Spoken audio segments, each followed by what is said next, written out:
अब जो हालात हैं 5 फरवरी से लेकर के आज 24 फरवरी हो चुकी है और 24 फरवरी से पहले हमने 2 दिन पहले 24 मार्च, हाँ 24 सॉरी 24 मार्च हो चुकी है और 24 मार्च से 2 दिन पहले से हमने इस तरह की अपनी कवायद, इवन कल इंटीमेशन भी दिया था हमने कि हम यहाँ धरना प्रदर्शन के लिए आ रहे हैं।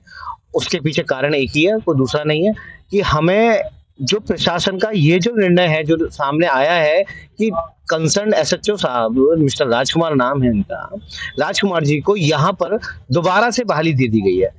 जबकि ये जो मामला है बहुत ही संवेदनशील मामला है, महिला से संबंधित अपराध का मामला था जो बढ़ करके वकीलों के ऊपर आकर के सिमटा हुआ है अभी, और वकीलों के ऊपर पीछे तक तो था, अब तो ये संवैधानिक लड़ाई चालू हो गई है क्योंकि एडवोकेट जो होता है वो कहीं ना कहीं जुडिशरी का पार्ट है।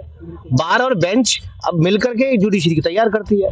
तो जब बार के ऊपर इस तरह का हस्तक्षेप और इस तरह का प्रहार किया जाएगा, एक इस तरह का मैसेज दिया जाएगा कि वकीलों ने मेरा क्या बिगाड़ लिया या ऐसी क्या स्थिति कर ली मेरी, मैं तो वहीं का वहीं हूँ। तो इससे क्या है कि बाकी के जो और लोग हैं जो इनसे मैसेज जा रहा है वो ये जा रहा है कि अब तो सभी थानों में ये होना शुरू हो जाएगा। वकीलों को बदतमीजी से पेश आओ, गालियां दो, लाठियां बरसाओ, झूठे केस एफआईआर केस दर्ज करो, उनको घुसने मत दो और डरा कर धमका के रखो। जब ये शुरू हो जाएगा तो कल को किसी प्रकार का कोई भी सामान्य पब्लिक के लिए खड़े होना भी बंद होना शुरू हो जाएगा जब डरा देंगे। तो ज्यादातर यही देखा गया है कि थाने का माहौल जो है डराने धमकाने वाला होता है, जो कि कोई अंदर ना घुसे। ये देखा हमने पिछले दिनों भी, यही जो वीडियो वायरल हुई थी वो इस तरह के ही दागदार पुलिस वाले या ऐसे ही दाग वाले जो लोग हैं, इन्हीं की वजह से ये सब चलता आ रहा है। जो कि हमें अब ये हमने भी ये ठान लिया है, अब ये मूवमेंट है, ये शुरू हुआ है।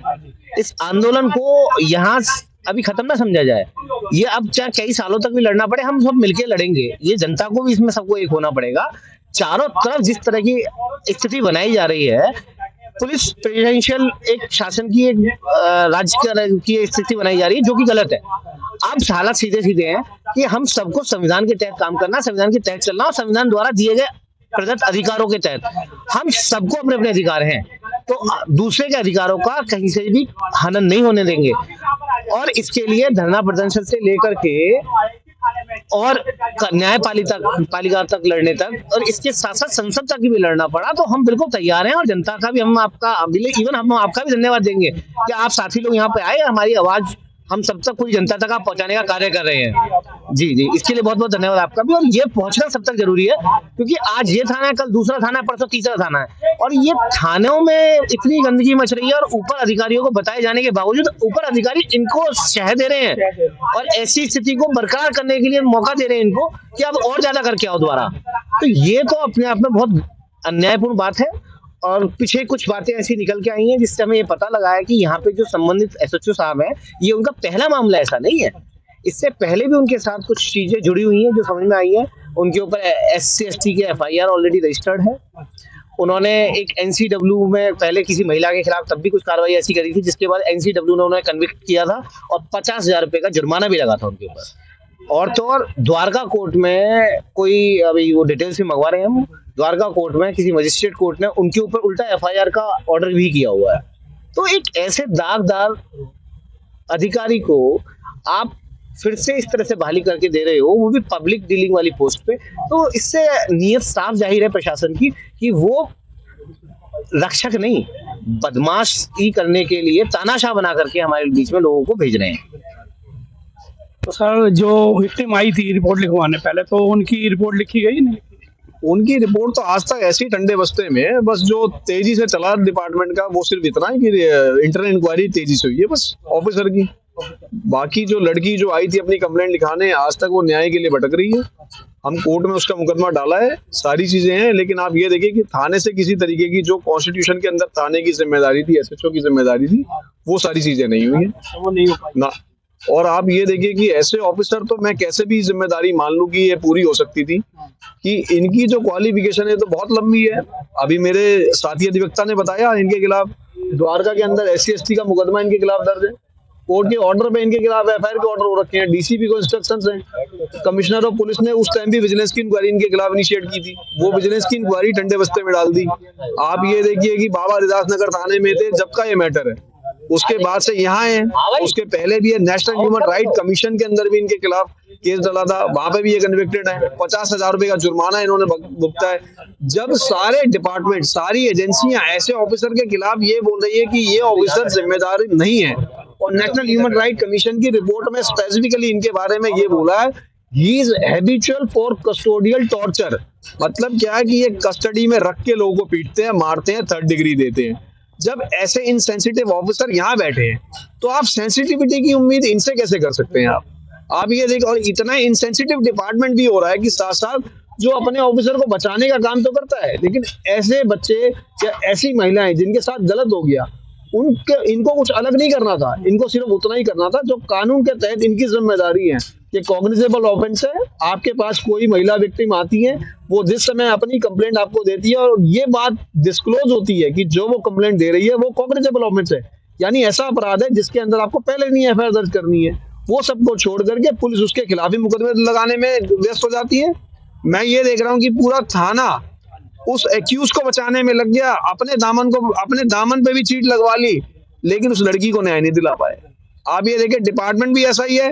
डिपार्टमेंट ने बोला कि ठीक है जी, आपने तो बहुत बढ़िया काम किया, लाखों लाख वकील आए, आपने गालियां दी, आपने लीगल असिस्टेंस लेने के लिए लड़की को मना कर दिया, कस्टडी के अंदर लड़की है। एसएचओ ये कहते हैं कि भाई एक अटेम्प्टेड रेप विक्टिम से ये कह रहे हैं इनसेंसिटिव कि जी आपके साथ जो हुआ उसकी वीडियो लाइए, मैं देखूंगा वीडियो, उसके बाद देखेंगे क्या हो सकता है। आप ये देखिए, इस तरह के गैर जिम्मेदार जिनका बयान है, जो बंद कमरे में ये बात कह सकते हैं और जो ओपन कमरे में बैठने का काम जो डीसीपी साहब ने करवा दिया इनके लिए कि जी आप बैठिए, मैं देखता हूँ कौन ऑर्डर हमारे खिलाफ आएगा। तो यानी ये जो वकील भाई बैठे इन सभी का अपमान है, लेकिन अपमान किसी का नहीं होएगा और नहीं होने दिया जाएगा। ये बात दूर तक जाएगी।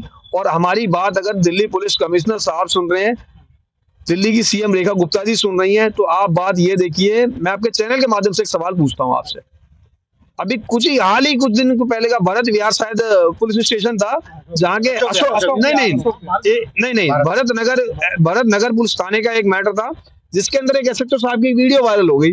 इसमें उन्होंने गलती से ये उनके ना कहते ना कि जबान फिसल गई, लेकिन जबान नहीं, जो दिल में होता है वो निकल जाता है कई बार। वो अच्छे ऑफिसर रहे होंगे तो उन्होंने बोल दिया।